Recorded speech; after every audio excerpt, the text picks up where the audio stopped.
ನಮ್ಮ ದೇಶ especially as Indians ನಮ್ಮ ಈಗ ಏನಾಗಿದೆ ಅಂತಂದರೆ we are the diabetes capital. ಅಂದರೆ ನಮ್ಮ ದೇಶದಲ್ಲಿ ತುಂಬ ಡಯಾಬಿಟಿಸ್ ಇದೆ. ಪ್ರಪಂಚದಲ್ಲೇ ಹೈಯೆಸ್ಟ್ ಡಯಾಬಿಟಿಸ್ ಇಂಡಿಯಾಲಿರೋದು. ಅದೇ ಥರ ಬಿ ಪಿ ಸಹಿತ hypertension capital. Very future maybe ನಾನು 5 ಇಯರ್ಸಲ್ಲಿ will become the cardiovascular capital. ಅಂದರೆ ಹಾರ್ಟ್ ಅಟ್ಯಾಕ್ ಸ್ಟ್ರೋಕ್ ಪೇಷಂಟ್ಸಿನ ಹೈಯೆಸ್ಟ್ ನಂಬರ್ ಆಫ್ ಪೇಷಂಟ್ಸ್ ಆಗ್ತಾಯಿದ್ದೀವಿ. ಗಂಡಸರಿಗೆ ಪ್ರಪೋರ್ಷನ್ ಜಾಸ್ತಿ. ಸೊ ಆಲ್ಮೋಸ್ಟ್ ಹಾರ್ಟ್ ಅಟ್ಯಾಕ್ಸ್ ಆಗೋದಲ್ಲಿ 2/3 ಅಂದರೆ ಒಂದು 60%, 60% ಗಂಡಸರಲ್ಲಿ ಆಗೋದು. ಹೆಂಗಸರಿಗೆ ಸಹಿತ ಚಿಕ್ಕ ವಯಸ್ಸಿನಲ್ಲಿ ಎಸ್ಪೆಷಲಿ ಥರ್ಡ್ ಡಿಕೇಡ್ ಅಂದರೆ 30 ವರ್ಷ 40 ವರ್ಷ ಆ ಏಜ್ನಲ್ಲೆಲ್ಲನೂ ಮತ್ತೆ ಹಾರ್ಟ್ ಅಟ್ಯಾಕ್ ಆಗೋ ಚಾನ್ಸಸ್ ಜಾಸ್ತಿ ಆಗ್ತಾಯಿದೆ. ಸೊ ಈ ರಿಸ್ಕ್ ಫ್ಯಾಕ್ಟರ್ಸ್ ಇದ್ದಾಗ ಏನಾಗುತ್ತೆ, ನಿಮಗೆ ಹಾರ್ಟ್ ಅಟ್ಯಾಕ್ ಆಗೋ ಚಾನ್ಸಸ್ ಜಾಸ್ತಿ. ಹಾರ್ಟ್ ಅಟ್ಯಾಕ್ ಅಂದರೆ ಬರೀ ಹಾರ್ಟ್ ಅಟ್ಯಾಕ್ ಒಂದೇ ಅಲ್ಲ, ಅದನ್ನು ಕಾರ್ಡಿಯೋವಾಸ್ಕ್ಯುಲರ್ ಡಿಸೀಸ್ ಅಂತ ಕರಿತೀವಿ. ಅಂದರೆ ಹಾರ್ಟ್ ಅಟ್ಯಾಕ್ ಜೊತೆಗೆ ಸ್ಟ್ರೋಕ್ ಆಗೋ ರಿಸ್ಕು ತುಂಬ ಇರುತ್ತೆ. ಇಂಡಿಯನ್ಸಲ್ಲಿ ಒಬೆಸಿಟಿ ಅಂದರೆ ನಾವು ವೆಸ್ಟರ್ನರ್ಸ್ ಕಂಪೇರ್ ಮಾಡಿದ್ರೆ ಹೆಂಗೆ ಡಿಫ್ರೆಂಟ್ ಅಪ್ಪ ಅಂತಂದರೆ, ಇಂಡಿಯನ್ಸಲ್ಲಿ ಏನಾಗುತ್ತೆ ಹೈಟ್ ಕಡಿಮೆ ಇರೋದ್ರಿಂದ ಗಂಡಸರಲ್ಲಿ ಏನಾಗುತ್ತೆ ಬರೀ ಸೆಂಟ್ರಲ್ ಒಬೆಸಿಟಿ. ಈಗ ನೋಡೋಕ್ಕೆ ಕೈಕಾಲೆಲ್ಲ ಸಣ್ಣಗೆ ಇರಬಹುದು, ಆದರೆ ಹೊಟ್ಟೆ ತುಂಬ ದಪ್ಪ ಇದೆ. ಅದನ್ನು ನಾವು ಯುರೋಪಿಯನ್ ಕಂಟ್ರೀಸಲ್ಲಿ ನೋಡೋ ಅಥವಾ ಅಮೆರಿಕನ್ ಕಂಟ್ರೀಸಲ್ಲಿ ನೋಡೋಲ್ಲ. ಈ ಕಾರ್ಯಕ್ರಮದಲ್ಲಿ ಇವತ್ತು ನಮ್ಮ ಜೊತೆಗೆ ಡಾಕ್ಟರ್ ಪ್ರವೀಣ್ ಪಿ ಸದಾರ್ಮಿನವರು ಇದ್ದಾರೆ. ಇವರು ನಾರಾಯಣ ಹೆಲ್ತ್ನಲ್ಲಿ ಅಂದರೆ ನಮ್ಮೆಲ್ಲರ ನಾರಾಯಣ ಹೃದಯಾಲಯದಲ್ಲಿ ಹೃದಯ ತಜ್ಞರಾಗಿ ಕೆಲಸ ಮಾಡ್ತಾ ಇದ್ದಾರೆ. ಸಾಕಷ್ಟು ವರ್ಷಗಳ ಅನುಭವ ಇರುವಂಥ, ಸಾಕಷ್ಟು ಪೇಷಂಟ್ಗಳನ್ನ ನೋಡಿರುವಂಥ ತಜ್ಞರಿವರು. ಕಾರ್ಯಕ್ರಮಕ್ಕೆ ವೈದ್ಯರನ್ನು ಸ್ವಾಗತಿಸ್ತಾ ಕಾರ್ಯಕ್ರಮವನ್ನು ಶುರು ಮಾಡೋಣ. ನಮಸ್ತೆ ಡಾಕ್ಟ್ರೇ. ನಮಸ್ಕಾರ. ಈ ಮೊದಲಿಗೆ ಹೃದಯಾಘಾತ ಇತ್ತೀಚೆಗೆ ತುಂಬ ಜನರಿಗೆ ಪ್ಯಾನಿಕ್ ಆಗೋದು, ಮೊದಲಿಂದಲೇ ಪ್ಯಾನಿಕ್ ಆಗುವಂಥ ವಿಚಾರನೆ. ಬಟ್ ಹೃದಯಾಘಾತ ಚಿಕ್ಕ ವಯಸ್ಸಿನವ್ರಿಗೂ ಕೂಡ ಬರ್ತಾ ಇರೋದ್ರಿಂದ ಹೃದಯಾಘಾತ ಅಂತ ಹೇಳಿದ್ರೆ ಏನು ಅನ್ನೋದು ನಮಗೆ ಮತ್ತು ಶ್ರೋತೃಗಳಿಗೆ ಎಲ್ರಿಗೂ ತಿಳಿಸಿ. ಅದು ವೆರಿ ಟಾಪಿಕಲ್ ಪಾಯಿಂಟ್ ಅಂತ ಏನು ಕರಿತೀವಿ. ಯಾಕೆಂತಂದರೆ ಇವತ್ತಿನ ಸಹ ನೀವು ಹೇಳ್ದಂಗೆ ಒಂದು ತುಂಬ ಜನ ಬಾಯಲ್ಲಿದೆ. ಬಾಯಲ್ಲಿ ಯಾಕೆ ಬರುತ್ತೆ, ಯಾಕೆ ಅಂತಂದರೆ ನೋಡ್ತಾ ಇದ್ದೀವಿ. ಯಾಕೆಂದರೆ ತುಂಬ ಜನ ಮುಂಚೆ ಹಾರ್ಟ್ ಅಟ್ಯಾಕ್ ಅಂದರೆ ಏನು ಹೃದಯಾಘಾತ ಅಂದರೆ ಹಾರ್ಟ್ ಅಟ್ಯಾಕ್ ಅಂತ ನಾವೇನು ಇಂಗ್ಲೀಷಲ್ಲಿ ಕರಿತೀವಲ್ಲ, ಅದು ಮುಂಚೆ ವಯಸ್ಸಾದಕ್ಕೆ ಇದಲ್ಲಿ ಬರ್ತದೆ. ಯಾಕೆಂದರೆ ನಾನು ಇಂಗ್ಲೆಂಡಲ್ಲಿ ಪ್ರಾಕ್ಟೀಸ್ ಮಾಡಬೇಕಾದ್ರೆ ನಾರ್ಮಲ್ 60+, 70+ ಇಂಥ ವಯಸ್ಸಿನವ್ರಿಗೇ ಹೃದಯಾಘಾತ ಆಗ್ತಾಯಿತ್ತು, ಹಾರ್ಟ್ ಅಟ್ಯಾಕ್ ಆಗ್ತಾಯಿತ್ತು. ಯಾರು ಅಪ್ಪಿತಪ್ಪಿ <60 ಬಂದರೆ ಯಂಗ್ ಪೇಷಂಟ್ ಬಂದು, ಇವನು 50 ವರ್ಷದವ್ರು ಬಂದರೂ ಯಂಗ್ ಪೇಷಂಟ್ ಅಂತ ಕರಿತಾ ಇದ್ವಿ. ಬಟ್ ಈಗ ಇತ್ತೀಚೆಗೆ ಲಾಸ್ಟ್ 10 ಇಯರ್ಸಲ್ಲಿ ಏನಾಗಿದೆ ಅಂದರೆ ಸಿನಾರಿಯೋ ಕಂಪ್ಲೀಟಾಗಿ ಇಂಡಿಯಾಲಂತೂ ಚೇಂಜ್ ಆಗಿದೆ. ಯಾಕೆ ಅಂತಂದರೆ ಸಣ್ಣ ವಯಸ್ಸಿನಲ್ಲಿ, ಅಂದರೆ ಸಣ್ಣ ವಯಸ್ಸಂದರೆ ನನ್ನ ಯಂಗೆಸ್ಟ್ ಪೇಷಂಟ್ ಹೇಳಬೇಕು ಅಂದರೆ 22 ವರ್ಷದವನು. ಸೊ ಅದೇ ಥರ 20ಸಲ್ಲಿ 30ಸಲ್ಲಿ 40ಸಲ್ಲಿ ತುಂಬ ಜನ ಪೇಷಂಟ್ಸ್ ಇದ್ದಾರೆ. ಸೊ ಅದೊಂದು ಟ್ರೆಂಡ್ ನಾವೀಗೇನು ನೋಡ್ತಾ ಇದ್ದೀವಿ, ತುಂಬ ಜನ ಚಿಕ್ಕ ವಯಸ್ಸಿನಲ್ಲಿ ಹಾರ್ಟ್ ಅಟ್ಯಾಕ್ ಆಗ್ತಾ ಇರೋದು ತುಂಬ ಕಾಮನ್ ಆಗ್ತಾಯಿದೆ, ಅಥವಾ ಸರ್ವೇ ಸಾಮಾನ್ಯ ಆಗ್ತಾಯಿದೆ. ಮುಂಚೆ ಇನ್ನೊಂದೇನು ಹೇಳ್ತಾ ಇದ್ವಿ, ಹಾರ್ಟ್ ಅಟ್ಯಾಕ್ ಗಂಡಸಲ್ಲಿ ಮಾತ್ರ ಜಾಸ್ತಿ. ಅದು ಸ್ಟಿಲ್ ಟ್ರೂ. ಅಂದರೆ 2/3 ಸ್ಟಿಲ್ ಹ್ಯಾಪನ್ ಇನ್ ಮೇಲ್ಸ್. ಆದರೆ ಏನು ಹೆಂಗಸರಲ್ಲಿ ಪ್ರಪೋರ್ಷನ್, ಎಸ್ಪೆಷಲಿ ಅವ್ರಿಗೆ ಮೆನೋಪಾಸ್ ಆಗೋವರೆಗೂ ಒಂದು ಪ್ರೊಟೆಕ್ಷನ್ ಇರ್ತಾಯಿತ್ತು. ಆ ಪ್ರೊಟೆಕ್ಷನ್ ಇವತ್ತಿನ ದಿವಸ ನಾವು ಅಷ್ಟು ನೋಡ್ತಾ ಇಲ್ಲ. ಹೆಂಗಸರಿಗೆ ಸಹಿತ ಚಿಕ್ಕ ವಯಸ್ಸಿನಲ್ಲಿ ಎಸ್ಪೆಷಲಿ ಥರ್ಡ್ ಡಿಕೇಡ್ ಅಂದರೆ 30 ವರ್ಷ 40 ವರ್ಷ ಆ ಏಜ್ನಲ್ಲೆಲ್ಲನೂ ಮತ್ತೆ ಹಾರ್ಟ್ ಅಟ್ಯಾಕ್ ಆಗೋ ಚಾನ್ಸಸ್ ಜಾಸ್ತಿ ಆಗ್ತಾಯಿದೆ. ಸೊ ಹಾರ್ಟ್ ಅಟ್ಯಾಕ್ ಅಂತಂದರೆ ಏನಾಗುತ್ತೆ ಅಂದರೆ, ಈಗ ಹೇಗೆ ಹಾರ್ಟ್ ಅನ್ನೋದೊಂದು ಮಸಲ್, ಅಂದರೆ ಪಂಪ್. ಸೊ ಅದಕ್ಕೆ ತಾನು ಕೆಲಸ ಮಾಡಬೇಕಾದ ಕೆಲಸ ಏನಪ್ಪ ಅಂತಂದರೆ ಬೀಟ್ ಮಾಡೋದು, ಎಲ್ಲ ಗೊತ್ತು, ಲಬ್ ಡಬ್ ಅಂತ ಹೇಳ್ತೀವಲ್ಲ. ಅದೇನಪ್ಪ ಅಂತಂದರೆ ರಕ್ತ ಹಾರ್ಟ್ ಒಳಗೆ ಬರುತ್ತೆ. ಆ ಬಂದಿರೋವಂಥ ರಕ್ತನ ಅದು ಪಂಪ್ ಮಾಡಿ ಬಾಡಿ ಮೇಲಿಂದ ಕೆಳವರೆಗೂ ಸಪ್ಲೈ ಮಾಡುತ್ತೆ. So it is A basically pump. ಆ ಪಂಪ್ಗೆ ತಾನು ವರ್ಕ್ ಮಾಡೋದಕ್ಕೆ ಬ್ಲಡ್ ಸಪ್ಲೈ ಬೇಕು. ಆ ಬ್ಲಡ್ ಸಪ್ಲೈನ ಕರೋನರಿ ಆರ್ಟರೀಸ್ ಅಂತ ನಾವೇನು ಕರಿತೀವಿ. ಅದರಲ್ಲಿ ಬ್ಲಾಕೇಜ್ ಆದಾಗ ಅದು ಹಾರ್ಟ್ ಅಟ್ಯಾಕ್ ಆಗುತ್ತೆ. ಇದರಲ್ಲಿ ಇನ್ನೊಂದು ತುಂಬ ಜನ ಕನ್ಫ್ಯೂಷನ್ ಆಗೋದು ಅಂತಂದರೆ, ಒಂದು ಕಾರ್ಡಿಯಾಕ್ ಅರೆಸ್ಟ್ ಅಂತ ಕೇಳ್ತೀವಿ. ಸೊ ಎರಡನ್ನೂ ಒಂದಕ್ಕೊಂದು ಮಿಕ್ಸ್ ಮಾಡೋದು ತುಂಬ ಕಾಮನ್. ಬಟ್ ಕಾರ್ಡಿಯಾಕ್ ಅರೆಸ್ಟ್ ಅಂದರೆ ಹಾರ್ಟ್ ನಿಂತೋದಾಗ ಕಾರ್ಡಿಯಾಕ್ ಅರೆಸ್ಟ್ ಅಂತ ಕರಿತೀವಿ. ಸೊ ಅದು ಸ್ವಲ್ಪ ಡಿಫ್ರೆಂಟ್ ಇದೆ. ಸೊ ಎರಡು ಬೇರೆ ಬೇರೆ ಟರ್ಮ್ಸ್, ಕಂಪ್ಲೀಟ್ಲಿ ಬೇರೆ. ಹೃದಯಾಘಾತದಿಂದ ಇದು ಕಾರ್ಡಿಯಾಕ್ ಅರೆಸ್ಟ್ ಆಗೋ ಚಾನ್ಸಸ್ ಇದೆ. ಕಾರ್ಡಿಯಾಕ್ ಅರೆಸ್ಟ್ ಆದಮೇಲೆ ಅದು ರಿವೈವ್ ಮಾಡಿಲ್ಲ ಅಂತಂದರೆ it will result in death. Okay. ಈ ಹೃದಯಾಘಾತಕ್ಕೆ ಪ್ರಮುಖವಾದಂಥ ಕಾರಣಗಳು ಅಂದರೆ ಏನೇನು ರೀಸನಿಂದ ಬರುತ್ತೆ ಅಂತ? ಅದು ಮಲ್ಟಿಪಲ್ ರೀಸನ್ಸ್ ಇದೆ. ಒಂದಿಂದ ಅಂತ ಹೇಳೋಕ್ಕಾಗಲ್ಲ. ನಾರ್ಮಲ್ ನಾವು ಯಾವುದ್ರ ಬಗ್ಗೆ ಮಾತಾಡ್ತೀವಿ ಅಂದರೆ ರಿಸ್ಕ್ ಫ್ಯಾಕ್ಟರ್ಸ್ ಬಗ್ಗೆ ಮಾತಾಡ್ತೀವಿ. ರಿಸ್ಕ್ ಫ್ಯಾಕ್ಟರ್ ಅಂತಂದರೆ ಅದರಲ್ಲೂ ಸಹಿತ ನಾವು 2 ವಿಂಗಡಣೆ ಮಾಡ್ಬೋದು. ಒಂದು ನಾನ್ ಮಾಡಿಫೈಬಲ್ ರಿಸ್ಕ್ ಫ್ಯಾಕ್ಟರ್, ಇನ್ನೊಂದು ಮಾಡಿಫೈಬಲ್. ನಾನ್ ಮಾಡಿಫೈಬಲ್ ನಮಗೆ ಚೇಂಜ್ ಮಾಡೋಕ್ಕೆ ಆಗದೇ ಇರೋ ಅಂಥದ್ದು. ಈಗ ನಾನಾಗಲೇ ಹೇಳ್ದಂಗೆ ಗಂಡಸರಿಗೆ ಪ್ರಪೋರ್ಷನ್ ಜಾಸ್ತಿ. ಸೊ ಆಲ್ಮೋಸ್ಟ್ ಹಾರ್ಟ್ ಅಟ್ಯಾಕ್ಸ್ ಆಗೋದಲ್ಲಿ 2/3 ಅಂದರೆ ಒಂದು 60%, 60% ಗಂಡಸರಲ್ಲಿ ಆಗೋದು. ಸೊ ಅದನ್ನು ನಾವು ಚೇಂಜ್ ಮಾಡೋಕ್ಕಾಗಲ್ಲ. ಜೆನೆಟಿಕ್ ಫ್ಯಾಕ್ಟ್ ಅಂದರೆ ನಮ್ಮ ತಂದೆ ತಾಯಿ ವಂಶಸ್ಥರಲ್ಲಿ ಏನಾದ್ರು ಅರ್ಲಿ ಏಜ್ ಅಂದರೆ ಈಗ 50ಗಿಂತ ಕಮ್ಮಿ ಇರೋವಂತಹ ತಂದೆ ತಾಯಿಗೆ ಹಾರ್ಟ್ ಅಟ್ಯಾಕ್ ಹಾರ್ಟ್ ಅಟ್ಯಾಕ್ ಆಗಿದ್ದರೆ ಮಕ್ಕಳಲ್ಲಿ ಬರೋ ಸಾಧ್ಯತೆ ಇರುತ್ತೆ. ಬರುತ್ತೆ ಅಂತ ಹೇಳೋಕ್ಕಲ್ಲ, but still that's about 10% chances ಇರುತ್ತೆ. ಸೊ ಇವೆರಡು ನಾವೇನು ಮಾಡೋಕ್ಕಾಗದೇ ಇರುವಂತಹ ರಿಸ್ಕ್ ಫ್ಯಾಕ್ಟರ್ಸ್. ಬಟ್ ಕಾಮನ್ ಆಗಿ ನಾವೇನು ಲೈಫ್ ಸ್ಟೈಲಲ್ಲಿ ಡಿಸೀಸ್ ಅಂತ ಕರಿತೀವಿ, ಅಂದರೆ BP ಇರ್ಬೋದು, ಶುಗರ್ ಇರ್ಬೋದು, ಕೊಲೆಸ್ಟ್ರಾಲ್ ಇರ್ಬೋದು, ಸ್ಮೋಕಿಂಗ್ ಇರ್ಬೋದು, ಆಲ್ಕೋಹಾಲ್ ಇರ್ಬೋದು, ಆಮೇಲೆ ಸ್ಟ್ರೆಸ್. ಇತ್ತಿನ ಜೀವನದಲ್ಲಿ ಎಲ್ಲರೂ ಸಣ್ಣ ಸಣ್ಣ ಮಕ್ಕಳಿಂದ ಹಿಡಿದು ವಯಸ್ಸಾದವ್ರಿಗೂ ನಮಗೆ ತುಂಬ ಸ್ಟ್ರೆಸ್ ಇದೆ ಅಂತ ಹೇಳ್ತಾರೆ. That is also A very bad factor. ಇನ್ನೊಂದು ಒಬಿಸಿಟಿ, ಅಂದರೆ ತುಂಬ ದಪ್ಪ ಇರೋವಂಥದ್ದು. ಇಷ್ಟು ಮುಂಚೆ ನಾವಿಷ್ಟು ನೋಡ್ತಿರ್ಲಿಲ್ಲ, ಒಂದು 15-20 ಇಯರ್ಸ್ ಬ್ಯಾಕ್ ಇಷ್ಟು ರೇಟ್ಸ್ ಆಫ್ ಒಬಿಸಿಟಿ ನೋಡ್ತಿರ್ಲಿಲ್ಲ. ಅದು ಒಂದು ಕಾರಣ. ಇನ್ನೊಂದು ಆ್ಯಕ್ಟಿವಿಟಿ ಇಲ್ಲದೆ ಇರೋದು. ಈಗ ಆಬ್ವಿಯಸ್ಲಿ ತುಂಬ ಜನ ಏನಂತ ಆ್ಯಕ್ಟಿವಿಟಿ ಮಾಡೋದಿಲ್ಲ. ಸೊ ದಿನಕ್ಕೆ 1000 ಸ್ಟೆಪ್ಪು ಸಹಿತ ನಡೆಯೋದಿಲ್ಲ. ಅದೇನಾಗುತ್ತೆ, ಒಬಿಸಿಟಿಗೆ ಕಾರಣ ಆಗುತ್ತೆ. ಬಟ್ ಇನ್ನೊಂದು ಏನಾಗುತ್ತೆ, ದ ಮೋರ್ ಯು ಸೆಟ್, ಅಂದರೆ ನಾವು ಕೂತ್ಕೊಂಡೇ ಕೆಲಸ ಮಾಡೋದು. ಆಲ್ಮೋಸ್ಟ್ ಎಲ್ಲರೂ ಕೂತ್ಕೊಂಡೇ ಕೆಲಸ ಮಾಡೋದು. ಮೈ ಮುರಿದು ಕೆಲಸ ಮಾಡುವಂಥ ಉದ್ಯೋಗಗಳು ತುಂಬ ಕಮ್ಮಿ ಇದೆ. ಯಾಕಂದರೆ ಈಗ ಕಂಪ್ಯೂಟರ್ ಮುಂದೆ ಕೂತ್ಕೊಂತು ಅಂತಂದರೆ 10 hours 15 hours ಕೂತ್ಕೊಂಡು ಕೆಲಸ ಮಾಡ್ತಾರೆ. Those things are a big risk factor. So ಈ ರಿಸ್ಕ್ ಫ್ಯಾಕ್ಟರ್ಸ್ ಇದ್ದಾಗ ಏನಾಗುತ್ತೆ, ನಿಮಗೆ ಹಾರ್ಟ್ ಅಟ್ಯಾಕ್ ಆಗೋ ಚಾನ್ಸಸ್ ಜಾಸ್ತಿ. ಹಾರ್ಟ್ ಅಟ್ಯಾಕ್ ಅಂದರೆ ಬರೀ ಹಾರ್ಟ್ ಅಟ್ಯಾಕ್ ಒಂದೇ ಅಲ್ಲ, ಅದನ್ನು ಕಾರ್ಡಿಯೋವ್ಯಾಸ್ಕ್ಯುಲರ್ ಡಿಸೀಸ್ ಅಂತ ಕರಿತೀವಿ. ಅಂದರೆ ಹಾರ್ಟ್ ಅಟ್ಯಾಕ್ ಜೊತೆಗೆ ಸ್ಟ್ರೋಕ್ ಆಗೋ ರಿಸ್ಕು ತುಂಬ ಇರುತ್ತೆ. ಓಕೆ. ಸೊ ಈ ರಿಸ್ಕ್ ಫ್ಯಾಕ್ಟರ್ಸ್ ಇರೋದ್ರಿಂದ ಏನಾಗುತ್ತೆ, ನಿಮ್ಮದು ರಿಸ್ಕ್ ಇಂಡಿವಿಜುವಲ್ ರಿಸ್ಕ್ ಜಾಸ್ತಿ ಆಗ್ತಾ ಹೋಗುತ್ತೆ. ಇವಾಗ ಬರೀ ಒಂದು ರಿಸ್ಕ್ ಫ್ಯಾಕ್ಟರ್ ಇದ್ದರೆ ಇಷ್ಟು ರಿಸ್ಕು. ಸೊ ಅದಕ್ಕೆ ಜೊತೆಗೆ ಇನ್ನೊಂದು ರಿಸ್ಕ್ ಫ್ಯಾಕ್ಟರ್ ಆಡ್ ಆಯ್ತು. ಈಗ ಬರೀ BP ಇತ್ತು, BP ಜೊತೆಗೆ ಒಂದು ನಿಮಗೆ ಕೊಲೆಸ್ಟ್ರಾಲ್ ಜಾಸ್ತಿ ಆಯಿತು, ಇಲ್ಲ ಶುಗರ್ ಬಂತು. So it keeps on adding. So ಅದರಿಂದ ರಿಸ್ಕ್ ನಿಮಗೆ ಜಾಸ್ತಿ ಆಗ್ತಾ ಹೋಗುತ್ತೆ.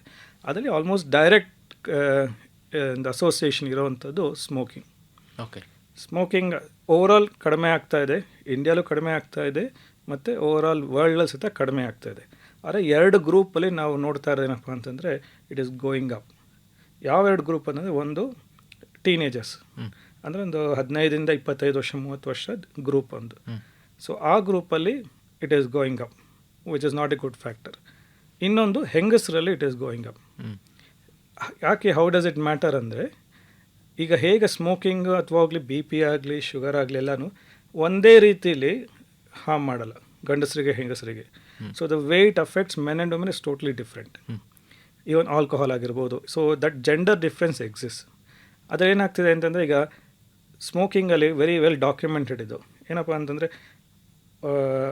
ಯಾವ ಥರ ಈಗ ಸ್ಮೋಕಿಂಗ್ ಡ್ಯಾಮೇಜ್ ಆಗೇ ಆಗುತ್ತೆ. ಆದರೆ women are more prone to damage with less number of cigarettes with lesser duration. So same thing happens with alcohol as well. So ಈಗ ಗಂಡಸರು ಹೆಂಗಸರು ಇಬ್ಬರು ಸೇಮ್ ಅಮೌಂಟ್ ಕುಡಿತಾ ಇದ್ದರೆ the effect is not the same. ಹೆಂಗಸರಲ್ಲಿ same ಅಮೌಂಟ್ಗೆ the effect is more pronounced. Okay. So that is just nature. So ಅದನ್ನು ಅರ್ಥ ಅದಕ್ಕೆ ಕೆಲಸ ಏನಾಗುತ್ತೆ ಅಂದರೆ, ನಿಮಗೆ ರೆಕಮೆಂಡೇಷನ್ಸ್ ಎಲ್ಲ ಕೊಡಬೇಕಾದ್ರೆ alcohol recommendation obviously no alcohol is good. But ಈಗ ಗೈಡ್ಲೈನ್ಸ್ ಎಲ್ಲ ಇಂಟರ್ನ್ಯಾಷನಲ್ ಗೈಡ್ಲೈನ್ಸ್ ಎಲ್ಲ ಇದೆ. ಏನು ಹೇಳ್ತಾರೆ ಅಂತಂದರೆ, ಗಂಡಸರಿಗೆ ಅಪ್ ಟು 21 ಯೂನಿಟ್ಸ್ ಕೊಟ್ಟರೆ ಹೆಂಗಸರಿಗೆ 14 ಯೂನಿಟ್ಸಿಗೆ ಸ್ಟಾಪ್ ಮಾಡ್ತಾರೆ. ಯಾಕೆ ಅಂದರೆ, because of this difference. Okay. ಅವರಿಗೆ ಅದರಿಂದ ಅಪಾಯ ಜಾಸ್ತಿ ಇದೆ. ಸೇಮ್ ಅಮೌಂಟ್ ಆದ್ರೂ ಅಪಾಯ ಜಾಸ್ತಿ, ಯಾಕಂದರೆ ಮೆಟಬಾಲಿಸಮ್ ಡಿಫ್ರೆಂಟ್ ಇದೆ. ಓಕೆ. ಈ ಹೃದಯಾಘಾತಕ್ಕೆ ಬರೋದಿದ್ರೆ, ಹೃದಯಾಘಾತದಿಂದ ಬರೋದಕ್ಕಿಂತ ಮೊದಲು ಕೆಲವೆಲ್ಲ ಸೂಚನೆಗಳು ಸಿಗುತ್ತೆ ಅಂತ ಹೇಳ್ತಾರೆ. ಯಾವ ಸೂಚನೆಗಳು ಸಿಗಬಹುದು ಅಥವಾ ಸಿಗುತ್ತೆ ಅಂತ?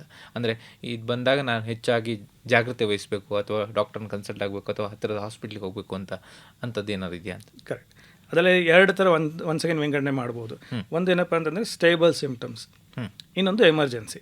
ಎಮರ್ಜೆನ್ಸಿ ಅಂತಂದರೆ ಆಬ್ವಿಯಸ್ಲಿ ಅದರಲ್ಲೂ ಎಮರ್ಜೆನ್ಸಿಲಿ ನಿಮಗೆ ಟೈಮ್ ಇತ್ತು ಅಂತಂದರೆ, ಸ್ಟೇಬಲ್ ಆಗಿದ್ದರೆ ಪೇಷಂಟು, ನಿಮಗೆ ಬೇಕಾದಂತಹ ಹಾಸ್ಪಿಟ್ಲಿಗೆ ಹೋಗಿ ತೋರಿಸ್ಕೊಳ್ಳೋದು ಒಳ್ಳೆಯದು. ತೀರಾ ಎಮರ್ಜೆನ್ಸಿ ಆದರೆ ನಿಯರೆಸ್ಟ್ ಹಾಸ್ಪಿಟಲ್ಗೆ ಹೋಗಿ ಅಲ್ಲಿ ಏನು ಎಮರ್ಜೆನ್ಸಿ ಫಸ್ಟ್ ಏಡ್ ಕೇರ್ ಏನು ಕೊಡ್ತಾರೋ, ಈಗ ಯಾವುದೋ ಒಂದು ಸಣ್ಣ ಹಾಸ್ಪಿಟ್ಲ್ ಇದೆ ಅಥವಾ ಅಲ್ಲಿ ಅಂಥ ಫೆಸಿಲಿಟಿ ಇಲ್ಲ, ಬಟ್ ಸ್ಟಿಲ್ ಆ ಹಾಸ್ಪಿಟ್ಲಿಗೆ ಹೋಗಿ ಸ್ವಲ್ಪ ಸ್ಟೆಬಿಲೈಸ್ ಮಾಡ್ಕೊಳ್ಳೋ ಥರ ನೋಡಿಕೊಂಡು ಆಮೇಲೆ ಶಿಫ್ಟ್ ಮಾಡೋದು ಉತ್ತಮ. ಈಗ ಸಿಂಪ್ಟಮ್ಸ್ ಬಗ್ಗೆ ಮಾತಾಡಬೇಕಾದ್ರೆ, ಮೋಸ್ಟ್ ಕಾಮನ್ ಸಿಂಪ್ಟಮ್ ಅಂದರೆ ಎದೆನೋವು ಬರೋವಂಥದ್ದು.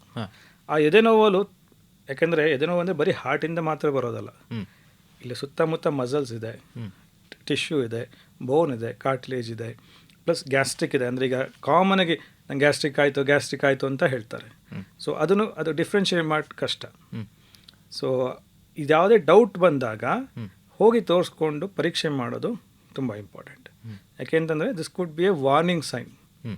ಸೊ ಅದನ್ನು ನೀವು ವಾರ್ನಿಂಗ್ ಸೈನ್ ಇಗ್ನೋರ್ ಮಾಡಿದಾಗ the next event could be a heart attack or death. Okay. So ಅದನ್ನು ಇಗ್ನೋರ್ ಮಾಡದೇ ಇರೋದು ಒಳ್ಳೆಯದು. ಎದೆನೋವು ಅಲ್ಲದೆ ಬೇರೆ ಏನು? ಎದೆನೋವು ಅಲ್ಲದೆ ಕೆಲವ್ರಿಗೆ ಏನಾಗುತ್ತೆ ಅಂತಂದರೆ ಉಸಿರಾಟಕ್ಕೆ ತೊಂದರೆ ಆಗ್ಬಹುದು, ಅದೊಂದು ಸೈನ್. ಇನ್ನೊಂದು ಕೆಲವರಿಗೆ ಇಲ್ಲಿ ಪೇಯ್ನ್ ಬರ್ಬೋದು, ಅಂದರೆ ಕತ್ತಿನಲ್ಲಿ ನೆಕ್ಕಲ್ಲಿ ಇಲ್ಲಿ. ಕೆಲವು ಸಲ ಏನಾಗುತ್ತೆ ಅಂತಂದರೆ ಬ್ಯಾಕ್ ಪೇಯ್ನ್ ಬರ್ಬೋದು. ಸೊ ಇದೆಲ್ಲ what we call atypical presentation. Extremely rare ಕೇಸಸಲ್ಲಿ ಸೈಲೆಂಟ್ ಹಾರ್ಟ್ ಅಟ್ಯಾಕ್ಸ್ ಅಂತ ಏನು ಕರಿತೀವಿ, ಅದರಲ್ಲಿ ಯಾವ ಥರ ಸಿಮ್ಟಮ್ಸು ಬರೋಲ್ಲ. That is extremely rare. ಡಯಾಬಿಟಿಕ್ಸಲ್ಲಿ ಕಾಮನ್ ಅಂತ ನಾವು ಹೇಳ್ತೀವಿ, ಆದರೆ ಆ ಡಯಾಬಿಟಿಕ್ಸಲ್ಲಿ ಸಹಿತ 95%, 98% ಸಿಮ್ಟಮ್ಸ್ ಬರುತ್ತೆ. ಸೊ ಯಾಕಂದರೆ people should not misunderstand that diabetes ಎಲ್ಲರಿಗೂ ಸೈಲೆಂಟ್ ಹಾರ್ಟ್ ಅಟ್ಯಾಕ್ಸ್ ಆಗುತ್ತೆ ಅಂತ. ಸೊ ಸೈಲೆಂಟ್ ಹಾರ್ಟ್ ಅಟ್ಯಾಕ್ಸ್ ಆಗೋರಲ್ಲಿ ಡಯಾಬಿಟಿಸ್ ಹೆಚ್ಚಿಗೆ ಇರುತ್ತೆ ಅಷ್ಟೇ. ಒಬ್ಬೊಬ್ಬರಿಗೆ ಒಂದೊಂದು ರೀತಿಯ ಲಕ್ಷಣ ಬರ್ಬೋದು. ಅದ್ರ ಜೊತೆಗೆ ಜೆಂಡರ್ ಡಿಫ್ರೆನ್ಸಸ್ ಸಹಿತ ಇದೆ, ಮೆನ್ಗೂ. ಸೊ ಈಗ ಗಂಡಸರಿಗೆ ಹೆಂಗಸರಿಗೆ ಸಿಮ್ಟಮ್ ಸಿವಿಯರಿಟಿ ಮತ್ತು ಸಿಮ್ಟಮ್ ಪ್ರೆಸೆಂಟೇಷನ್ ಟೋಟಲಿ ಡಿಫ್ರೆಂಟ್. ಹೆಂಗಸರಿಗೆ ಏಟಿಪಿಕಲ್ ಸಿಮ್ಟಮ್ಸ್ ಜಾಸ್ತಿ. ಸೊ ಅದರಿಂದ ಏನಾಗುತ್ತೆ, ಅದು ರೆಕಗ್ನಿಷನ್ ಕಡಿಮೆ ಆಗುತ್ತೆ, ಸರಿಯಾದ ಟ್ರೀಟ್ಮೆಂಟು ಸಿಗೋದಿಲ್ಲ. ಸೊ ಯಾಕಂದರೆ that is once again nature. ಯಾಕೆ ಅನ್ನೋದಕ್ಕೆ ಆನ್ಸರ್ ಇಲ್ಲ. ಈಗ ಗಂಡಸರಿಗೆ ಟಿಪಿಕಲ್ ಆಗಿ ಎದೆನೋವು ಬರುತ್ತೆ, ಆ ಸಿಮ್ಟಮ್ಸ್ ಬರುತ್ತೆ, ಗೊತ್ತಾಗುತ್ತೆ, ಹೋಗಿ ತೋರಿಸ್ಕೋಬೋದು. ಹೆಂಗಸರಿಗೆ ಆ ಆಲ್ಮೋಸ್ಟ್ 30%, ಅಂದರೆ 1/3, ಅಂದರೆ 3ರಲ್ಲಿ ಒಬ್ಬರಿಗೆ ಏಟಿಪಿಕಲ್ ಪ್ರೆಸೆಂಟೇಷನ್. ಓಕೆ. ಸೊ ಅದರಿಂದ ಏನಾಗುತ್ತೆ, ಆವಾಗ ಸರಿಯಾದ ಟ್ರೀಟ್ಮೆಂಟ್ ಕೊಡದೇ ಇರ್ಬೋದು, ಇಲ್ಲ ರೈಟ್ ಟೈಮಿಗೆ ಹೋಗದೇ ಇರ್ಬೋದು. ಸೊ ಅದರಿಂದ ತೊಂದರೆ ಜಾಸ್ತಿ ಆಗುತ್ತೆ. ಓಕೆ. ಸೊ ಪುರುಷ ಮತ್ತು ಮಹಿಳೆಯರಲ್ಲಿ ಖಂಡಿತವಾಗ್ಲೂ ವ್ಯತ್ಯಾಸವಾಗಿ ಇದ್ದೇ ಇರುತ್ತೆ. ಸೊ ಈ ಅದರ ಹೃದಯಾಘಾತದಲ್ಲೂ ಇರುತ್ತೆ, ಅಥವಾ ಅದಕ್ಕೆ ಬರುವಂಥ ಲಕ್ಷಣಗಳಲ್ಲೂ ಇರುತ್ತೆ. ಹೌದು, ವ್ಯತ್ಯಾಸ ಇರುತ್ತೆ. ಓಕೆ. ಹೃದಯಾಘಾತ ಉಂಟಾದಾಗ ತಕ್ಷಣ ನಾವು ಅಥವಾ ನಮ್ಮ ಕುಟುಂಬದವರು ಏನು ಮಾಡಬಹುದು ಅಂತ ಆ ಟೈಮಲ್ಲಿ? ಕರೆಕ್ಟ್. ಒಂದು ಹೃದಯಾಘಾತ ಆಗಿದೆ ಅಂತ ಗೊತ್ತಾಗೋದು ಲೇಮನ್ಗೆ ತುಂಬ ಕಷ್ಟ, ಅಂದರೆ ಜನಸಾಮಾನ್ಯರಿಗೆ ಗೊತ್ತಾಗಲ್ಲ. ನಾನು ಹೇಳ್ದಂಗೆ ಡೌಟ್ ಬಂದಾಗ ಹೋಗಿ ತೋರಿಸ್ಕೊಳ್ಳೋದು ಫಸ್ಟ್ ಥಿಂಗ್. ಆಮೇಲೆ ಅಲ್ಲಿ ಯಾರು ಫಸ್ಟ್ ಪಾಯಿಂಟ್ ಆಫ್ ಕಾಂಟ್ಯಾಕ್ಟ್ ಅಂತ ಹೇಳಿ, ಫಸ್ಟ್ ಡಾಕ್ಟರ್ ಕಾಂಟ್ಯಾಕ್ಟ್ ಅಂತ ಏನು ಕರಿತೀವಿ ನಾವು, ಅವ್ರು ಅದನ್ನು ನೋಡಿ ಅದಕ್ಕೆ ಬೇಕಾದಂಥ ECG ಬ್ಲಡ್ ಟೆಸ್ಟ್ ಮಾಡಿ ಮುಂದೆ ಏನು ಬೇಕಾಗ್ಬೋದು, ಹಾಸ್ಪಿಟ್ಲಿಗೆ ಹೋಗಬೇಕೋ ಇಲ್ವೋ ಅದೆಲ್ಲ ಮಾಡ್ಬೋದು. ಮೋಸ್ಟ್ ಆಫ್ ದೆಮ್, ಅಂದರೆ ಯಾರಿಗೆ ಮುಂಚೆ ಏನು ಹಾರ್ಟ್ ಪ್ರಾಬ್ಲಮ್ ಇಲ್ದಿರೋ ಅಂಥವ್ರಿಗೆ ಅವಾಗ ಏನಾಗುತ್ತೆ ಅಂದರೆ ಡೌಟ್ ಬಂದಾಗ ಹೋಗಿ ತೋರಿಸೋದು ಫಸ್ಟ್ ಥಿಂಗ್. ಎಮರ್ಜೆನ್ಸಿ ಆದರೆ ನಾನು ಆಗಲೇ ಹೇಳ್ದಂಗೆ ನಿಯರೆಸ್ಟ್ ಮೆಡಿಕಲ್ ಸೆಂಟರ್, ಅಂದರೆ ಕ್ಲಿನಿಕ್ ಆಗಿರ್ಬೋದು, ಹಾಸ್ಪಿಟಲ್ ಆಗಿರ್ಬೋದು. Hospital is always better. But ಏನೂ ಇಲ್ಲ ಅಂತಂದರೆ ಯಾವುದೋ ನಿಮಗೆ ನಿಯರೆಸ್ಟ್ ಇರೋದೇ ಕ್ಲಿನಿಕ್ ಅಂತಂದರೆ ಡಾಕ್ಟರ್ ಹತ್ರ ಹೋಗಿ ಅಲ್ಲಿಂದ they can give first aid ಕೊಟ್ಟು ಮಾಡಿ ಕಳಿಸ್ಬೋದು. ಬಟ್ ಟೈಮ್ ಇತ್ತು ಅಂತಂದರೆ ಹಾಸ್ಪಿಟ್ಲಿಗೆ which is equipped all the cardiac care, ಅಲ್ಲಿ ಹೋಗೋದು ಉತ್ತಮ. ಓಕೆ. ಸೊ ಈಗ ಒಂದು ವೇಳೆ ಆಸ್ಪತ್ರೆಗೆ ಹೋಗೋ ಮುನ್ನ ಏನಾದರೂ ಮುನ್ನೆಚ್ಚರಿಕೆಯಾಗಿ ಏನಾದ್ರು ತಗೋ ಅಥವಾ ಏನಾದರೂ ಕೇರ್ ಮಾಡಬೇಕು, ಆ ಥರದ್ದು ಏನಾದ್ರು ಇದೆಯಾ? ಅದನ್ನು ನಾನು ಯೂಶಲಿ ರೆಕಮೆಂಡ್ ಮಾಡೋಕ್ಕೆ ಹೋಗಲ್ಲ ಜನಸಾಮಾನ್ಯರಲ್ಲಿ. ಯಾಕೆ ಅಂತಂದರೆ ನಿಮ್ಗೆ ಅದನ್ನು ಕೆಲವರು ಹೇಳ್ತಾರೆ ಆಸ್ಪಿರಿನ್ ಟ್ಯಾಬ್ಲೆಟ್ ತೊಗೋಬಹುದು ಅಂತ. ಬಟ್ ನೀವು ಅದು ಹಾರ್ಟ್ ಅಟ್ಯಾಕ್ ಆಗಿದೆ ಅಂತ ಗೊತ್ತಾದರೆ ಮಾತ್ರ ನಾನು ರೆಕಮೆಂಡ್ ಮಾಡೋದು. ಅದರಿಂದ ಪಾಯಿಂಟ್ ಆಫ್ ಫಸ್ಟ್ ಕಾಂಟ್ಯಾಕ್ಟ್, ಅಂದರೆ ಫಸ್ಟ್ ಡಾಕ್ಟರ್ ಯಾರು ನೋಡ್ತಾರೆ ಅವ್ರನ್ನ ನೋಡಿ ಅದನ್ನು ಕೊಡೋದು ಬೆಟರು. ಓಕೆ. ಈಗ ನಮ್ಗೆ ಎಷ್ಟೋ ಜನ ಪೇಷಂಟ್ಸ್ಗಳು ಆಲ್ರೆಡಿ ಅವ್ರಿಗೆ ಹಾರ್ಟ್ ಪ್ರಾಬ್ಲಮ್ ಇರುತ್ತೆ, ಅಂದರೆ ಹಾರ್ಟ್ ಅಟ್ಯಾಕ್ ಮುಂಚೆನೇ ಆಗಿರೋ ಅಂಥವ್ರಿಗೆ ಅವ್ರ ಹತ್ರ ಟ್ಯಾಬ್ಲೆಟ್ಸ್ ಇದ್ದೆ. ಯಾಕಂದರೆ ಡಾಕ್ಟರ್ ಇದು ಹಾರ್ಟ್ ಪೇಷಂಟ್ಸ್ಗೆಲ್ಲ ಟ್ಯಾಬ್ಲೆಟ್ಸ್ ಕೊಟ್ಟಿರ್ತೀವಿ. ಅಂಥವ್ರು ಡೌಟ್ ಇದ್ದಾಗ ತೊಗೊಳೋದಲ್ಲಿ ತಪ್ಪಿಲ್ಲ. ಓಕೆ. ಯಾಕೆಂದರೆ ಅವ್ರಿಗೆಲ್ಲ ಇನ್ಸ್ಟ್ರಕ್ಷನ್ಸ್ ಕೊಟ್ಟಿರ್ತೀವಿ ನಾವು. ಡಾಕ್ಟ್ರಿಗೆ ಫಾಲೋಅಪ್ಗೆ ಬಂದಾಗ ಏನು ಮಾಡಬೇಕು, ಅಥವಾ ಅದಕ್ಕೆ ಇದು ಎಮರ್ಜೆನ್ಸಿ ಟ್ಯಾಬ್ಲೆಟ್ ಸಾರ್ಬಿಟ್ರೇಟ್ ಅಂತೆಲ್ಲ ಬರುತ್ತೆ. ಆ ಟ್ಯಾಬ್ಲೆಟ್ಸ್ ಎಲ್ಲ ಅಂಥವ್ರಿಗೆಲ್ಲ ಕೊಟ್ಟಿರ್ತೀವಿ. ಈಗ ಫಸ್ಟ್ ಟೈಮ್ ಯಾವತ್ತೂ ಏನು ಆಗಿಲ್ದಿರೋ ಪೇಷಂಟ್ಗೆ ಈ ಟ್ಯಾಬ್ಲೆಟ್ಸ್ ಕೊಡೋದು ಸ್ವಲ್ಪ ರಿಸ್ಕ್ ಇದೆ. ಅಂದರೆ ಅದರಿಂದ ಅವರಿಗೆ ಬೇರೆ ತೊಂದರೆ ಆಗೋ ಚಾನ್ಸಸ್, ತೊಂದರೆ ಆಗುವಂಥ ಓಕೆ ಆರೋಗ್ಯದಲ್ಲಿ ಹೆಚ್ಚು ಏರುಪೇರು ಆಗಬಹುದು. ಹೌದು, ಆಗ್ಬೋದು. ಈಗ ಒಂದು ವೇಳೆ ಅವ್ರನ್ನ ಆ್ಯಂಬುಲೆನ್ಸಲ್ಲೇ ಕರ್ಕೊಂಡು ಹೋಗುವಂಥ ಪರಿಸ್ಥಿತಿ, ಅಥವಾ ಯಾವುದೋ ಗಾಡಿ ಬರೋಲ್ಲವರೆಗೆ ಕಾಯಬೇಕು, ಮನೇಲಿ ಯಾವುದೋ ವೆಹಿಕಲ್ ಇಲ್ಲ ಅಂತಿದ್ರೆ ಅಂಥ ಟೈಮ್ನಲ್ಲಿ ಏನಾದರೂ ನೆರವಿನ ಕ್ರಮ ಮಾಡಬಹುದಾ, ಅಥವಾ ಬರೋಲ್ಲವರೆಗೆ ವೆಯ್ಟ್ ಮಾಡೋದೇ ಉತ್ತಮವನ್ನ? ಡಾಕ್ಟರ್ ಅಲ್ಲದೆ ಇರೋರಿಗೆ, ಈಗ ಫಾರ್ ಎಕ್ಸಾಂಪಲ್ ಯಾರೋ ಮನೇಲಿ ಡಾಕ್ಟರ್ ಇದ್ರು, ಇಲ್ಲ ಸುತ್ತ ಹತ್ತ ಡಾಕ್ಟರ್ ಇದ್ರು, ಆಗ ಟ್ರೀಟ್ಮೆಂಟ್ ಕೊಡೋದು ಸ್ವಲ್ಪ ಡಿಫ್ರೆಂಟ್ ಇರುತ್ತೆ. ಈಗ ಯಾರು ಡಾಕ್ಟರೇ ಇಲ್ಲ, ತಾವೇ ತೊಗೊಳ್ಳೋದು ಟ್ಯಾಬ್ಲೆಟ್ಸ್ ಕೊಡೋದಾಗ ನಾನು ಆಗಲೇ ಹೇಳ್ದಂಗೆ ಅದು ರಿಸ್ಕಿ ಒಂದು. ಯಾಕೆಂದರೆ ನಿಮಗೆ ಏನಾಗಿದೆ ಅಂತ ಗೊತ್ತಿರೋದಿಲ್ಲ. ಅದು ಸರಿನೂ ಅಲ್ಲ. ಯಾಕೆಂತಂದರೆ self medication is always A problem. Risk ಇರುತ್ತೆ, ಪ್ಲಸ್ ಸೈಡ್ ಎಫೆಕ್ಟ್ಸ್ಗಳಿಗೆಲ್ಲ ಕಾರಣ ಆಗುತ್ತೆ. ಸೊ ಇಮಿಡಿಯೇಟ್ಲಿ ಏನಾದ್ರು ಡೌಟ್ ಬಂದರೆ ಆ್ಯಂಬುಲೆನ್ಸ್ ಕಾಲ್ ಮಾಡಿ ನಿಯರೆಸ್ಟ್ ಸೆಂಟರ್ಗೆ ಹೋಗೋದು, that is the best thing. ಎಷ್ಟು ಹೊತ್ತಿನ ಒಳಗಾಗಿ ತಲುಪಿದ್ರೆ ಭಾಳ ಉತ್ತಮ? ಭಾಳ ಉತ್ತಮ ಅಂತಂದರೆ ನೀವು ಹಾರ್ಟ್ ಇಸ್ ಮಸಲ್, ಅಂದರೆ ಹಾರ್ಟಿಗೆ ಹೇಳಿದ್ನಲ್ಲ, heart and time is muscle, ಎರಡು ಕರೆಕ್ಟ್. ಈಗ ನಾವು ಒಂದ್ಸಲಿ ಹಾರ್ಟ್ ಅಥವಾ ಬ್ರೈನ್ ಡ್ಯಾಮೇಜ್ ಆದರೆ they will never recover. So it's A life time damaged. So they are practically dead. So ಅದು ಆಗೋದಕ್ಕಿಂತ ಮುಂಚೆ ನಾವು ಟ್ರೀಟ್ಮೆಂಟ್ ಕೊಡೋದು ಉತ್ತಮ.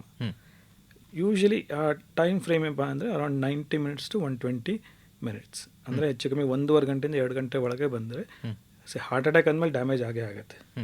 ಸೊ ಅದನ್ನು ಮಿನಿಮೈಸ್ ಮಾಡೋದಕ್ಕೆ ನೀವು ಎಷ್ಟು ಬೇಗ ಬರ್ತಿರೋ ಹಾಸ್ಪಿಟ್ಲ್ ರೀಚ್ ಆಗ್ತಿರೋ, ಅಥವಾ ಫಾರ್ ಎಕ್ಸಾಂಪಲ್ ಹಾರ್ಟ್ ಅಟ್ಯಾಕ್ ಟೈಮಲ್ಲಿ ನಾವು ಓಪನ್ ಮಾಡಿ ಅದೇನು ಬ್ಲಡ್ ವೆಸಲ್ ಬ್ಲಾಕ್ ಆಗಿರುತ್ತೆ ಆ ವೆಸಲ್ ಓಪನ್ ಮಾಡಿ ಮತ್ತೆ ರಕ್ತ ಹರಿಯೋ ಥರ ಮಾಡ್ತೀವಲ್ಲ, ಎಮರ್ಜೆನ್ಸಿ ಆಂಜಿಯೋಪ್ಲಾಸ್ಟಿ ಅಂತ ಏನು ಕರಿತೀವಿ, ಅದು ಮತ್ತೆ ರಕ್ತ ಹರಿಯೋ ಥರ ಮಾಡಿದಾಗ ಅದು ಹಾರ್ಟ್ ರಿಕವರಿ ಆಗೋ ಚಾನ್ಸಸ್ ತುಂಬ ಚೆನ್ನಾಗಿರುತ್ತೆ.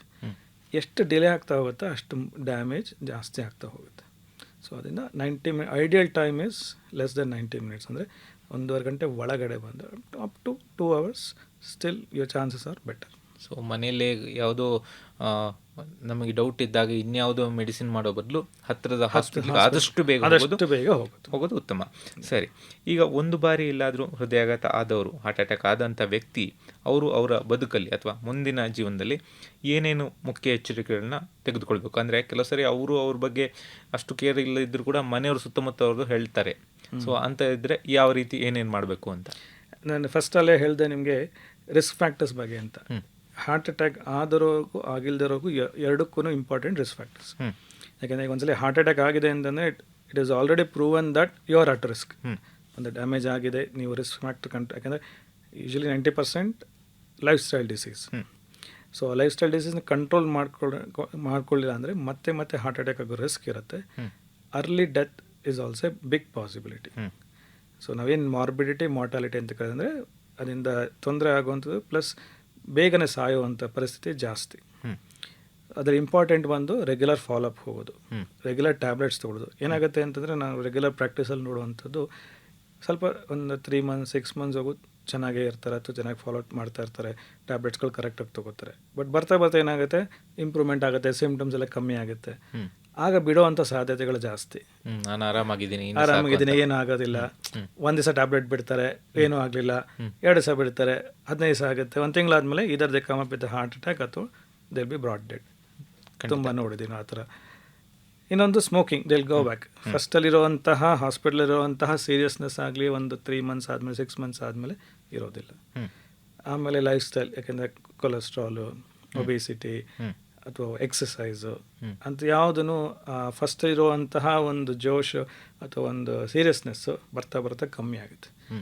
ಆ ಲೆವೆಲಲ್ಲೇ ಇಟ್ಕೊಂಡು ಬರಬೇಕು. ಯಾಕಂದರೆ ಇದು ಒಂದಿನದ್ದಲ್ಲ. ಜನಗಳಿಗೆ ಏನಂತಂದರೆ, ಫಾರ್ ಎಕ್ಸಾಂಪಲ್ ಇವತ್ತು ಹಾರ್ಟ್ ಅಟ್ಯಾಕ್ ಆಗಿದೆ, ಅದಕ್ಕೆ ಡಾಕ್ಟ್ರು ಒಂದು ಟ್ರೀಟ್ಮೆಂಟ್ ಕೊಟ್ಟಿದ್ದಾರೆ, ಒಂದು ಸ್ಟೆಂಟ್ ಹಾಕಿದ್ದಾರೆ ಅಂತಂದರೆ ಅಲ್ಲಿಗೆ ಮುಗೀತು. ಇಲ್ಲ, ನಾನು ನನ್ನ ಪೇಷಂಟ್ಸ್ಗೆಲ್ಲ ಏನು ಹೇಳೋದಪ್ಪ ಅಂತಂದರೆ, ಸ್ಟೆಂಟ್ ಅಂತ ಏನು ಹಾಕಿದ್ದೇವೆ, ಟ್ರೀಟ್ಮೆಂಟ್ ಕೊಟ್ಟಿದ್ದೀವಿ, it is for the past. ಏನು ಆಗಿತ್ತೋ ಅದಕ್ಕೆ ಟ್ರೀಟ್ಮೆಂಟ್, ಫ್ಯೂಚರ್ ಟ್ರೀಟ್ಮೆಂಟ್ ಅಲ್ಲ. ಫ್ಯೂಚರ್ ಟ್ರೀಟ್ಮೆಂಟ್ ನೀವು ನೋಡ್ಕೋಬೇಕು. ಸೊ ನಿಮ್ಮ ಆರೋಗ್ಯ ನಿಮ್ಮ ಕೈಯಲ್ಲಿದೆ, ಅದನ್ನು ಪಾಲಿಸಿದ್ರೆ ಚೆನ್ನಾಗಿರ್ತಾರೆ. ಓಕೆ. ಈ ಎಷ್ಟೋ ಸರಿ ಏನಂದರೆ ಒಂದಷ್ಟು ಸಮಯ ಹೋದಾಗ ಮರೆತು ಬಿಡ್ತಾರೆ. ಆವಾಗ ಈ ಸುತ್ತಮುತ್ತ ಮನೆಯಲ್ಲಿರೋರು ಕೂಡ ಸ್ವೀಟ್ ತಿನ್ನಿ, ಎಣ್ಣೆ ಪದಾರ್ಥ ತಿನ್ನಿ ಅಂತ ಕೊಟ್ಬಿಡ್ತಾರೆ. ಸೊ ಅದ್ರ ಬಗ್ಗೆ ಕೂಡ ನಾವು ಕೇರ್ ತಗೋಬೇಕಾಗತ್ತೆ. ಖಂಡಿತ, ಹೌದು. ಇದನ್ನು ತಡೆಗಟ್ಟೋದಕ್ಕೆ ನಮ್ಮ ಜೀವನ ಶೈಲಿಯಲ್ಲಿ ಈಗ ಅಂದರೆ ಹಾರ್ಟ್ ಅಟ್ಯಾಕ್ ಬಂದಿರಲೇಬೇಕು ಅಂತಿಲ್ಲ, ಹಾರ್ಟ್ ಅಟ್ಯಾಕ್ ಬರದೇ ಇರೋ ರೀತಿ ಜೀವನ ಶೈಲಿ ಏನು ಬದಲಾವಣೆ ಮಾಡಿಕೊಂಡ್ರೆ ಬಹಳ ಉತ್ತಮ ಅಂತ? ಒಂದು ಏನು ರಿಸ್ಕ್ ಫ್ಯಾಕ್ಟರ್ಸ್ ಮತ್ತೆ ಅಲ್ಲಿಗೆ ಬರ್ತೀವಿ. ಯಾಕೆ ಅಂತಂದರೆ ಅದು ಬಿಟ್ಟು ಬೇರೆ ಇನ್ನೇನು ಇಲ್ಲ. ಈಗ ಸ್ಟ್ರೆಸ್ ಕಂಟ್ರೋಲ್ ಮಾಡಬೇಕು. ಸ್ಟ್ರೆಸ್ ಎಲ್ಲರಿಗೂ ಇರುತ್ತೆ. ಆ ಸ್ಟ್ರೆಸ್ನ ಹೇಗೆ ನೀವು ಹ್ಯಾಂಡಲ್ ಮಾಡ್ತೀರಾ, ಅದು ವೆರಿ ಇಂಪಾರ್ಟೆಂಟ್. ಈಗ ನೀವು ಕೂತ್ಕೊಂಡು ಕೆಲಸ ಮಾಡ್ತಾ ಇರ್ತೀರಾ ಅಂತ ಇಟ್ಕೊಳ್ಳಿ, ಅದೇ ನೀವು ಅದನ್ನು ಆ್ಯಕ್ಟಿವಿಟಿ ತೋರಿಸ್ಬೇಕು. ಕೆಲವರು ಏನಪ್ಪ ಅಂತಂದರೆ ಒಂದು ಕಾನ್ಸೆಪ್ಟ್ ಇಟ್ಕೊಂಡಿರ್ತಾರೆ, ನನಗೆ ಊಟ ಕಡಿಮೆ ಮಾಡ್ತೀನಿ ಅಥವಾ ಒಂದು ಇಂಟೇಕ್ ಕಡಿಮೆ ಮಾಡ್ಕೊತೀನಿ, ದಟ್ ಈಸ್ ಎನಫ್, ಎಕ್ಸಸೈಸ್ ಬೇಡ ಅಂತ. Body doesn't work that way. ನಮ್ಮ ದೇಹದಲ್ಲಿ 1+1 is not equal to 2. ನಾನೀಗ 100 calories ತಿಂತೀನಿ, 100 calories ಖರ್ಚು ಮಾಡ್ತೀನಿ, ಅವೆರಡು ಈಕ್ವಲ್, ಅದು ಈಕ್ವಲ್ ಅಲ್ಲ. ಯಾಕಂದರೆ ಬಾಡಿ ಹೇಗೆ ಪ್ರೋಸೆಸ್ ಮಾಡುತ್ತೆ, ಇಟ್ ಈಸ್ ಎಂಟರ್ಲಿ ಡಿಫ್ರೆಂಟ್. ಕೆಲವರು ಏನಂದರೆ ನಾನು ಇಲ್ಲಪ್ಪ ಇಂಟೇಕ್ ಎಲ್ಲ ಫುಲ್ ಕಡಿಮೆ ಮಾಡಿಬಿಡ್ತೀನಿ, ಅದಕ್ಕೆ ಅಷ್ಟು ವಾಕಿಂಗ್ ಎಕ್ಸಸೈಸ್ ಅವೆಲ್ಲ ಏನೂ ಮಾಡೋದಿಲ್ಲ, ಇಟ್ ವಿಲ್ ನಾಟ್ ವರ್ಕ್. ಯಾಕೆಂದರೆ ಅದು ಬೇರೆ ಅದು ಮಾಡಬೇಕು, ಇದು ಮಾಡಬೇಕು.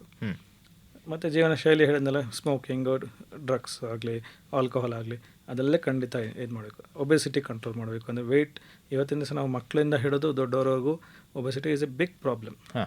ಯಾಕೆಂದರೆ ನಮ್ಮಲ್ಲಿ ಏನು ಇಂಡಿಯನ್ಸಲ್ಲಿ ಒಬೆಸಿಟಿ ಅಂದರೆ ನಾವು ವೆಸ್ಟರ್ನರ್ಸ್ ಕಂಪೇರ್ ಮಾಡಿದ್ರೆ ಹೆಂಗೆ ಡಿಫ್ರೆಂಟ್ ಅಪ್ಪ ಅಂತಂದರೆ, ಇಂಡಿಯನ್ಸಲ್ಲಿ ಏನಾಗುತ್ತೆ, ಹೈಟ್ ಕಡಿಮೆ ಇರೋದ್ರಿಂದ ಗಂಡಸರಲ್ಲಿ ಏನಾಗುತ್ತೆ ಬರೀ ಸೆಂಟ್ರಲ್ ಒಬೆಸಿಟಿ.